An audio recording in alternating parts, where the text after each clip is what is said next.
আমাদের এলাকায় প্রচলিত একটি রেওয়াজ আছে যে কোনো ব্যক্তি মারা গেলে তার জানাজা পড়ানোর জন্য ওয়ালি বা অভিভাবক খোঁজা হয়। এতে দেখা যায় যে ব্যক্তিকে দিয়ে নামাজ পড়ানো হচ্ছে তার দাড়ি কিংবা সুন্নতি পোশাক না থাকায় সাধারণ মানুষ এটাকে মেনে নিতে পারে না, কিন্তু জানাজাও না করে পারে না। এমন অবস্থা শরীয়তের বিধান কি?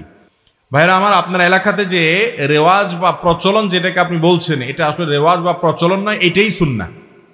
যে যিনি মারা যাবেন তার অভিভাবক, লাশের অভিভাবক জানাজা পড়ানোর অধিক হকদার হবে। আমরা অনেকে এটা জানি না। আপনার বাবা মারা গেছেন, আপনি বাবার ছেলে, তাহলে ছেলে হিসেবে অন্য যে কারোর চাইতে আপনার বাবার জানাজা পড়ানোর অধিকার আপনার বেশি। এমনকি আপনার মুখে যদি দাঁড়িয়ে নাও থাকে, আপনি জানাজা পড়ানোর পদ্ধতিটা শুধু জানেন, শুদ্ধ করে জানাজা নামাজটা আপনি পড়তে পারেন কোন রকম, তারপরও আপনার ইমামতির হকদার এখানে বেশি, কারণ আপনি এটা ভালো জানেন। কারণ জানাজা সালাতটা মূলত দোয়া, জানাজার নামাজটা মূলত কি ভাই? দোয়া। আমার বাবার জন্য যখন দোয়া হবে তখন আমার নেতৃত্বে দোয়া হওয়াটাই বেশি যৌক্তিক, কারণ বাবার জন্য আমার যেভাবে দোয়া আসবে আল্লাহর জমিনে আর কারোর সেরকম দোয়া আসার কথা, ইমাম সাহেব বা অন্য আলেমদের সেরকম আন্তরিকতার সাথে দোয়া আসার কথা না। দোয়া তো মূলত ভেতর থেকে আসে, সেটা তো আমার সবচেয়ে বেশি আসবে।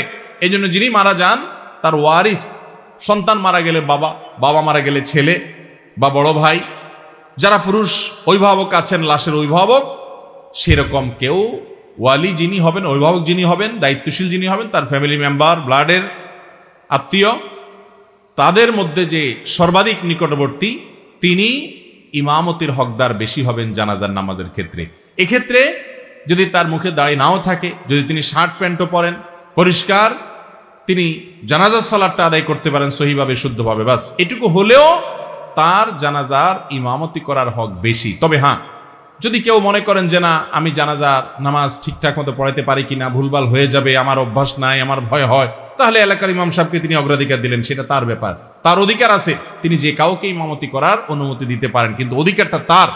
কিন্তু আমরা অহেতুক ভয় পাই ভাই। জানাজার মতো সহজ কাজ আরেকটা নাই ভাই, খুব সহজ কাজ। 3টা তাকবীরে 3টা আমল করা একেবারে সহজ কাজ, যেগুলো আমাদের বেশিরভাগ লোকদের জানা, প্রয়োজনে আমরা শিখে নিব।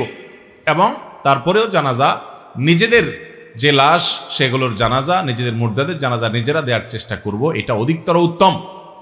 তবে অবশ্যই বাবার সন্তান হিসাবে আমার মুখে দাড়ি থাকা যেমন উচিত, আমার মধ্যে যেমন মুসলমানিত্বের আলামত থাকা উচিত, সেটা তো বলাই বাহুল্য, সেটা জানাজার ইমামতি করি বা না করি সর্বাবস্থায় থাকা উচিত এবং কর্তব্য।